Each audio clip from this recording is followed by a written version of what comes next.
নমস্কার। সুনীল গঙ্গোপাধ্যায়ের পাহাড় চূড়ায়। অনেক দিন থেকেই আমার একটা পাহাড় কেনার শখ, কিন্তু পাহাড় কে বিক্রি করে তা জানি না। যদি তার দেখা পেতাম, দামের জন্য আটকাতো না। আমার নিজস্ব একটা নদী আছে, সেটা দিয়ে দিতাম পাহাড়টার বদলে। কে না জানে পাহাড়ের চেয়ে নদীর দামই বেশি। পাহাড় স্থাণু, নদী বহমান। তবু আমি নদীর বদলে পাহাড়টাই কিনতাম, কারণ আমি ঠকতে চাই। নদীটাও অবশ্য কিনেছিলাম একটা দ্বীপের বদলে।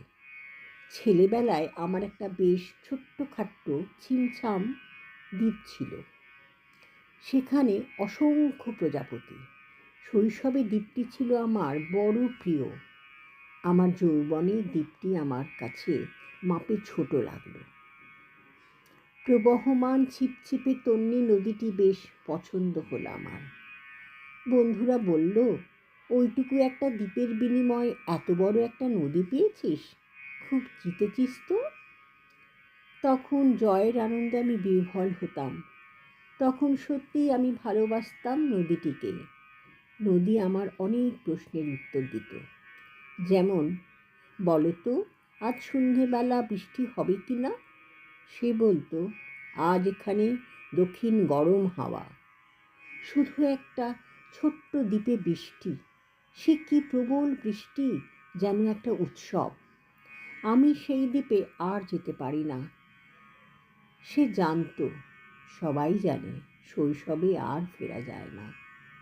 এখন আমি একটা পাহাড় কিনতে চাই। সেই পাহাড়ের পায়ের কাছে থাকবে গহন অরণ্য। আমি সেই অরণ্য পার হয়ে যাব।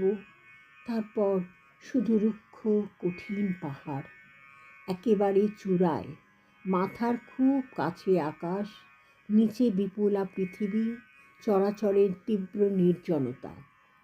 আমার কণ্ঠস্বর সেখানে কেউ শুনতে পাবে না। আমি ঈশ্বর মানি না, তিনি আমার মাথার কাছে ঝুঁকে দাঁড়াবেন না। আমি শুধু 10 দিককে উদ্দেশ্য করে বলবো, প্রত্যেক মানুষই অহংকারী, এখানে আমি একা। এখানে আমার কোনো অহংকার নেই। এখানে জয়ী হবার বদলে ক্ষমা চাইতে ভালো লাগে। হে 10 দিক, আমি কোনো দোষ করিনি, আমাকে ক্ষমা করো।